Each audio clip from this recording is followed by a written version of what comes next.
ಗೋರೂಪವನ್ನು ಧಾರಣ ಮಾಡಿಕೊಂಡು ಆ ಭೂದೇವಿ ಮತ್ತು ದೇವಾನುದೇವತೆಗಳು ಬ್ರಹ್ಮದೇವರ ಹತ್ರ ಹೋಗಿ ಅಲ್ಲಿ ಪ್ರಾರ್ಥನೆಯನ್ನು ಮಾಡ್ತಾರೆ. ಸ್ವಾಮಿಯ ದರ್ಶನ ಆಗಬೇಕು, ಭಗವಂತನ ಅನುಗ್ರಹ ಆಗಬೇಕು ಅಂತ ಕೇಳಿದಂತಹ ಸಂದರ್ಭದಲ್ಲಿ ಆಗ ಬ್ರಹ್ಮದೇವರು ಹೇಳ್ತಾರೆ, ನಡ್ರಿ ಹೋಗೋಣ. ಪಯೋಬ್ದೇರುತ್ತಾರೆ ತೀರಂ ಆಸಾಪ್ಯ ವಿಭುದರ್ಶವಾಹ ಸುಷ್ಟುವ ಪುಂಡರೀಕಾಕ್ಷಂ ಅಕ್ಷಯಂ ಪುರುಷೋತ್ತಮಂ. ಆ ಪುರಾಣ ಪುರುಷೋತ್ತಮನಾಗಿರುವಂತಹ ಸ್ವಾಮಿ ಕ್ಷೀರಸಾಗರದಲ್ಲಿ ಹೋಗಿ ಪ್ರಾರ್ಥನೆಯನ್ನು ಮಾಡತಕ್ಕಂಥವರಾಗ್ತಾ ಇದ್ದಾರೆ. ಸ್ವಾಮಿ, ನೀನು ದರ್ಶನ ಕೊಡು, ನಮ್ಮ ಎಲ್ಲ ಪಾಪವನ್ನು ಪರಿಹಾರ ಮಾಡು ಅಂತ ಹೇಳಿ ಪ್ರಾರ್ಥನೆ ಮಾಡುತ್ತಾರೆ. ಎಂದಿಗಾಹುದೋ ನಿನ್ನ ದರ್ಶನ, ಎಂದಿಗಲ್ಲದೆ ಬಂದನೀಗದೋ. ಎಂದಿಗಾಹುದೋ ನಿನ್ನ ದರ್ಶನ, ಎಂದಿಗಲ್ಲದೆ ಗಾನಲೋಲ ಶ್ರೀ ವತ್ಸಲಾಂಚನ ದಾನವಾಂತಕ ದೀನ. ಗಾನಲೋಲ ಶ್ರೀ ವತ್ಸಲಾಂಚನ ದಾನವಾಂತಕ ದೀನ ರಕ್ಷಕ. ಆರಿಗೆ ಮೊರೆ ಇಡಲು ದೇವನೇ, ಸಾರಿ ಬಂದು ನೀ ಕಾಯೋ ಬೇಗನೆ.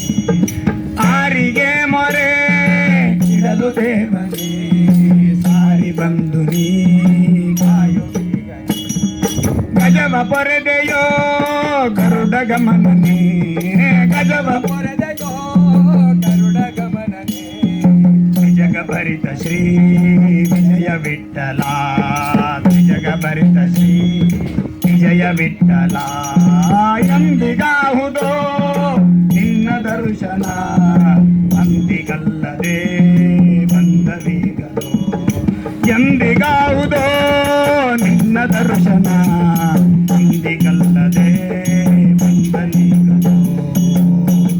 ಆ ಭಗವಂತನನ್ನು ಪ್ರಾರ್ಥನೆ ಮಾಡಿಕೊಂಡಂತಹ ಸಂದರ್ಭದಲ್ಲಿ ಬ್ರಹ್ಮದೇವರು, ಭೂದೇವಿ, ಎಲ್ಲ ದೇವಾನುದೇವತೆಗಳು ಪ್ರಾರ್ಥನೆ ಮಾಡಿಕೊಂಡಂತಹ ಸಂದರ್ಭದಲ್ಲಿ ಭಗವಂತ ಅವರಿಗೆ ಅನುಗ್ರಹವನ್ನು ಮಾಡುತ್ತಾನೆ. ನೀವು ಚಿಂತೆಯನ್ನು ಮಾಡುವಂತಹದ್ದು ಬೇಡ.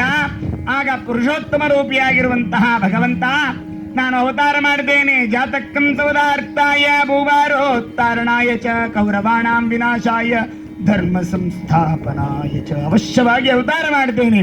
ದುಷ್ಟರಾಗಿರ್ತಕ್ಕಂತಹ ಕಂಸಾದಿಗಳನ್ನು ಸಂಹಾರ ಮಾಡಿ ಧರ್ಮ ಸಂಸ್ಥಾಪನಾರ್ಥಾಯ ಸಂಭವಾಮಿ ಯುಗೆ ಯುಗೆ ಅಂತ ಹೇಳಿದಂತೆ ಭಗವಂತ ಆ ದುಷ್ಟರನ್ನು ಸಂಹಾರ ಮಾಡುವುದಕ್ಕಾಗಿ ಅನೇಕ ಯುಗ ಯುಗಗಳಿಂದಲೂ ಕೂಡ ಆ ಭಗವಂತ ಅವತಾರ ಮಾಡಿ ಬರತಕ್ಕಂತಹ ಸಂದರ್ಭದಲ್ಲಿ ಯಾವ ಕಂಸ ತನ್ನ ತಂಗಿಯಾಗಿರತಕ್ಕಂತಹ ದೇವಕಿ ದೇವಿಯನ್ನ ಆ ವಸುದೇವನಿಗೆ ಕೊಟ್ಟು ವಿವಾಹವನ್ನು ಮಾಡಿರುತ್ತಾನೆ. ಆಗ ತಾನೇ ಸಾರಥ್ಯ ಕರ್ಮವನ್ನು ಮಾಡ್ತಾ ಇರ್ತಾನೆ. ತನ್ನ ಸಾರಥ್ಯ ಕರ್ಮವನ್ನು ಮಾಡುವಂತಹ ಸಂದರ್ಭದಲ್ಲಿ ಒಂದು ಆಕಾಶವಾಣಿ ಆಗ್ತದೆ. ಏ ಕಂಸ, ಯಾವ ನಿನ್ನ ತಂಗಿಯಾಗಿರತಕ್ಕಂತಹ ದೇವಕಿ ದೇವಿಯನ್ನ ನೀನು ಯಾವ ಮೆರವಣಿಗೆ ಮಾಡಿಕೊಂಡು ಇವತ್ತಿನ ದಿವಸ ಮನೆಗೆ ಕಳಿಸಲಿಕ್ಕೆ ಹೊರಡ್ತಾ ಇದ್ದೀಯಲ್ಲ, ಇವಳಿನಿಂದ ಹುಟ್ಟುವಂತಹ 8ನೇ ಗರ್ಭದಿಂದ ನಿನಗೆ ಮರಣ.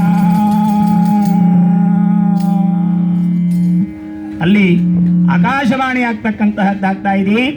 ನಿನ್ನಿಂದ ಯಾವ ಇವಳಿಂದ ಹುಟ್ಟುವಂತಹ 8ನೇ ಶಿಶುವಿನಿಂದ ನಿನ್ನ ಮರಣವಾಗ್ತಕ್ಕಂತಹದ್ದಾಗ್ತದೆ ಅಂತ ಆಕಾಶವಾಣಿ ಆಗ್ತಕ್ಕಂತಹದ್ದಾಯಿತು.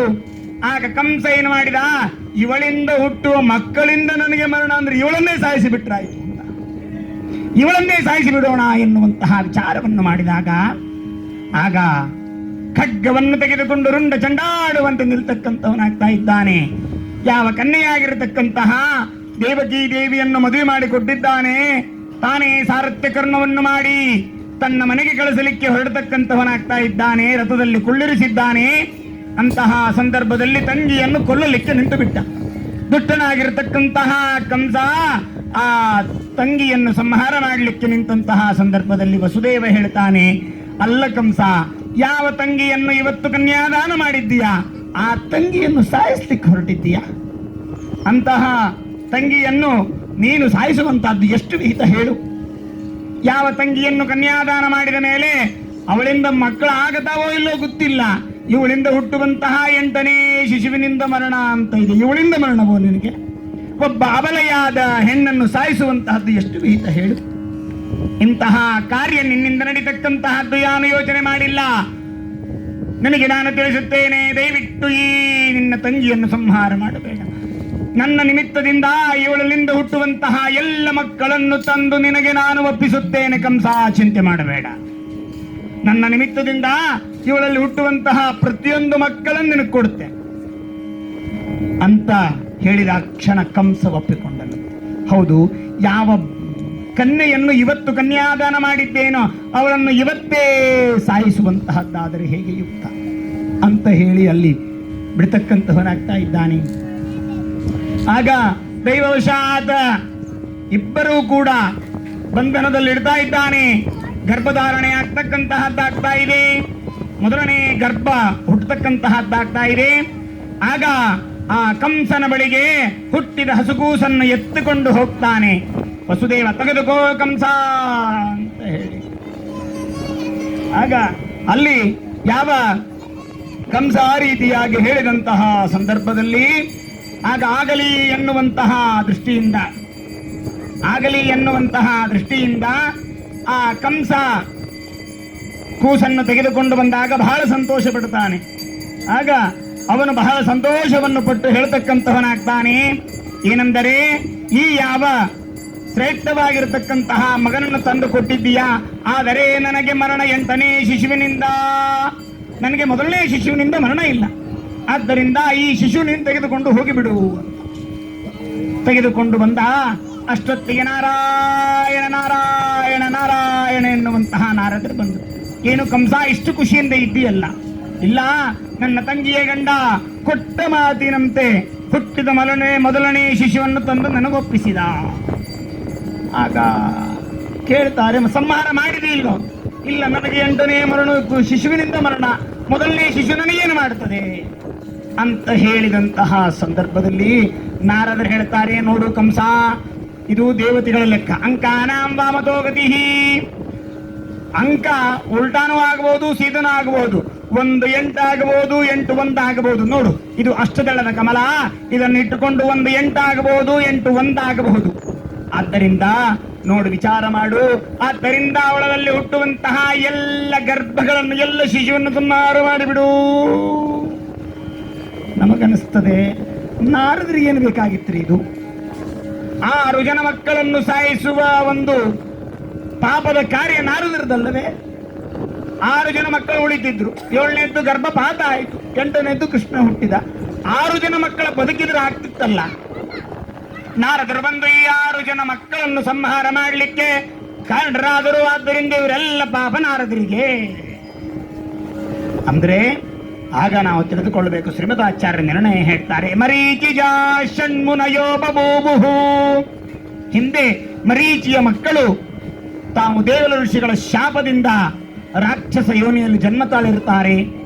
ಆ ರಾಕ್ಷಸ ಯೋನಿಯಲ್ಲಿ ಜನ್ಮ ತಾಳಿದಾಗ ತಮ್ಮ ತಂದೆಯಿಂದೇ ತಮಗೆ ಮರಣವಾಗಬೇಕು ಎನ್ನುವಂತಹ ಶಾಪ ಇರುತ್ತದೆ. ದೇಹ ಅವಧ್ಯವಾಗಿರುತ್ತದೆ. ಅದರಿಂದ ಆ ತಂದೆಯಾಗಿರ್ತಕ್ಕಂತಹ ಜನ್ಮದಲ್ಲಿ ಕಾಲನೇಮಿಯೇ ಕಂಸನಾಗಿ ಬಂದಿರ್ತಾನೆ. ಆ ಕಂಸನಿಂದ 6 ಜನ ಮಕ್ಕಳು ಸಾಯಿಸುವಂತಹದ್ದಾಗಬೇಕು ಅಂತ ಹೇಳಿ ಪೂರ್ವ ನಿಯೋಜಿತವಾಗಿರತಕ್ಕಂತಹ ವಿಚಾರವಾಗಿ ಅಲ್ಲಿ ಆ ಒಂದು ವ್ಯವಸ್ಥೆಯಲ್ಲಿ 6 ಜನ ಮಕ್ಕಳನ್ನು ಕಳಿಸಿದ್ದಾರೆ. ಕೀರ್ತಿಮಂತಂ ಪ್ರಥಮದಂ ಸುಷೇಣಂ ದ್ವಿತೀಯಜಂ. ಕೀರ್ತಿಮಂತ ಸುಷೇಣ ಮೊದಲಾಗಿರ್ತಕ್ಕಂತಹ 6 ಜನ ಮಕ್ಕಳು ತೀರಿಕೊಳ್ಳುತ್ತಾರೆ. 7ನೇ ಗರ್ಭ ಪಾತವಾಗ್ತಕ್ಕಂತಹದ್ದಾಗ್ತಾ ಇದೆ. ಆಗ ಭಗವಂತ ಆ ಸಾಕ್ಷಾತ್ ದುರ್ಗಾದೇವಿಗೆ ಆಜ್ಞೆ ಮಾಡ್ತಾನೆ, ದುಗ್ನೇಯತ್ವಾ ದುಃಖದತ್ವಾತ್ ದುಷ್ಟ್ವಾ ಪೆತ್ವಾತ್ ದುರ್ಜನೈಃ ಸತಾಮಭಯ ಭೂಮಿತ್ವಾ ದುರ್ಗಾತ್ವಂ ಮೃತ್ಗುಹಾಶ್ರಯ. ಆ ದುರ್ಗೆಗೆ ಅಲ್ಲಿ ಆಜ್ಞೆ ಮಾಡ್ತಾನೆ. ಏನಂತೇಳಿ ಆಜ್ಞೆ ಮಾಡ್ತಾನೆ ಆ ದುರ್ಗಾದೇವಿಗೆ ಅಂದ್ರೆ, ದುರ್ಗಾ, ನೀನು 6 ಮಕ್ಕಳನ್ನು ಸಂಹಾರ ಮಾಡಿಸಬೇಕು. 7ನೇ ಗರ್ಭ ಒಂದು ಗರ್ಭದಿಂದ ತೆಗೆದುಕೊಂಡು ಇನ್ನೊಂದು ಗರ್ಭದಲ್ಲಿಡಬೇಕು, ಹೊರತು ಗರ್ಭಪಾತ ಮಾಡಿ ನಾಶ ಮಾಡಬಾರದು. ನೋಡ್ರಿ, ದೇವರು ಎಂದೆಂದೂ ಗರ್ಭಪಾತ ಮಾಡಿ ನಾಶ ಮಾಡಲಿಲ್ಲ. ದೇವಕಿಯ ಉದರದಲ್ಲಿರ್ತಕ್ಕಂತಹ ಗರ್ಭವನ್ನ ರೋಹಿಣಿಯ ಉದರದಲ್ಲಿ ಒಯ್ದು ಇಡತಕ್ಕಂತಹವರಾಗ್ತಾ ಇದ್ದಾರೆ. 7ನೇ ಗರ್ಭಪಾತವಾಯಿತು. ಆಗ 8ನೇ ಗರ್ಭ ಭಗವಂತ ನಾರಾಯಣ ಅಲ್ಲಿ ಬರತಕ್ಕಂತಹವನಾಗ್ತಾ ಇದ್ದಾನೆ. ಸ್ವಾಮಿ ಗರ್ಭದಲ್ಲಿ ಬಂದು ಕೊಡುವಂತಹ ಸಂದರ್ಭದಲ್ಲಿ ಆಗ ಬ್ರಹ್ಮಾದಿ ದೇವತೆಗಳು ಬಂದು ಸ್ತೋತ್ರ ಮಾಡ್ತಾರೆ. ಸತ್ಯವ್ರತಂ ಸತ್ಯಪರಂ ತ್ರಿಸತ್ಯಂ ಸತ್ಯಸ್ಯ ಯೋನಿಂ ನಿಹಿತಂಚ ಸತ್ಯೇ ಸತ್ಯಸ್ಯ ಸತ್ಯಂ ಉತ ಸತ್ಯನೇತ್ರಂ ಸತ್ಯಾತ್ಮಕಂ ತ್ವಾಂ ಶರಣಂ ಪ್ರಪನ್ನ ಏಕಾಯನೋऽಸೌ ದ್ವಿಪದಶ್ಚ ಮೂಲ ಚತುರಸ ಪಂಚಶತೀಶತಾತ್ಮಾ. ಬ್ರಹ್ಮಾದಿ ದೇವತೆಗಳು ದೇವಕಿಯ ಉದರದಲ್ಲಿರತಕ್ಕಂತಹ ಭಗವಂತನನ್ನು ಕುರಿತು ಧ್ಯಾನ ಮಾಡ್ತಾರೆ, ಸ್ತೋತ್ರ ಮಾಡ್ತಾರೆ. ಎಂತಹ ಸ್ವಾಮಿ ನೀನು, ಅಣುರೇನು ತೃಣಕಾಷ್ಟ, ಇಡೀ ಜಗತ್ತಿನಲ್ಲಿ ವ್ಯಾಪಕನಾದವನು ನೀನು. ಆದರೆ ಎಲ್ಲೆಲ್ಲಿರ್ತಿ ಸ್ವಾಮಿ? ದೇವಕಿ ಉದರದಲ್ಲಿ ಬಂದು ಕೊಟ್ಟಿದ್ದೀಯಾ. ಎಳ್ಳು ಮನೆಯ ಮುಳ್ಳು ಕೊನೆಯ ಟೊಳ್ಳು ಬಿಡದೆ ಒಳಗೆ ಹೊರಗೆ ಚೆಲ್ಲಾಟಾವಿನಲ್ಲಿ ಲಕ್ಷ್ಮಿ ನಲ್ಲನಿದ್ದಾನೆ.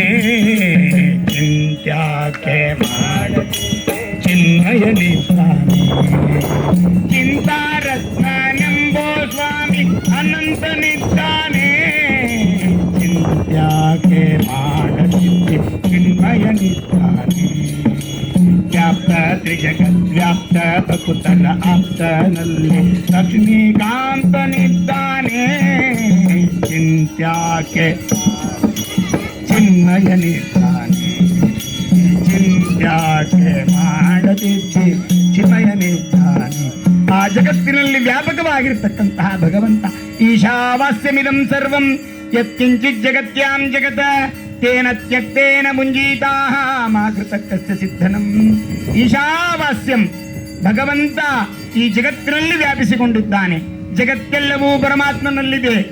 ಜಗತ್ತಿನೊಳಗೆ ಭಗವಂತನಿದ್ದಾನೆ, ಬ್ರಹ್ಮಾಂಡದ ಒಳಗೂ ಭಗವಂತನಿದ್ದಾನೆ, ಹೊರಗೂ ಭಗವಂತನಿದ್ದಾನೆ. ಇವತ್ತು ಪುಟ್ಟ ರೂಪಕನಾಗಿ ದೇವಕಿಯ ಉದರದಲ್ಲಿ ಬಂದು ಭಗವಂತ ನಿಲ್ಲಿಸ್ತಾ ಇದ್ದಾನೆ. ಬ್ರಹ್ಮಾದಿ ದೇವತೆಗಳ ಒಂದು ಸ್ತೋತ್ರ ಮಾಡ್ತಾರೆ. ಸತ್ಯವೃತಂ ಸತ್ಯಪರಂ ತ್ರಿಸತ್ಯಂ ಸತ್ಯಸ್ಯ ಯೋನಿಂ ನಿಹಿತಂಚ ಸತ್ಯೇ